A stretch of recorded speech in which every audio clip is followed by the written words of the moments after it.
Анда жакшы нем алып келдиңиздерби? Ден соолук жакшы.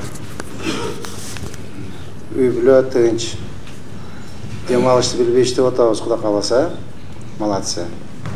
Эң негизги иш-аракет жергиликтүү маанидеги маселелерди чечүүгө. Жанагы Энесай жаңа конушу боюнча ал жерде жалпы 54 гектар жер документтери такталып трансформация иштери жүрүп жатат. Ал жерге 520 үй эмес, тактоо иретинде ал жерде 1000ден ашык үй болот. 1000ден ашык.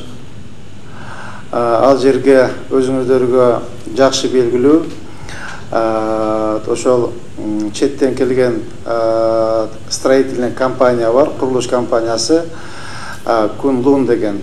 Алар менен биз сүйлөштүк. Ошол 54 гектар жерге канча үй батса, 900 батабы, 1000 батабы, 1050 үй батабы баарын куруп берет. Баардын куруп берип, ал жерге үй, мектеп, ФАП, милицияхана, ушундай инфраструктура түзүмдөрү бар. Ошолор ичинде жолдору бар, стадион бар. Ошолордун баарын куруп берет.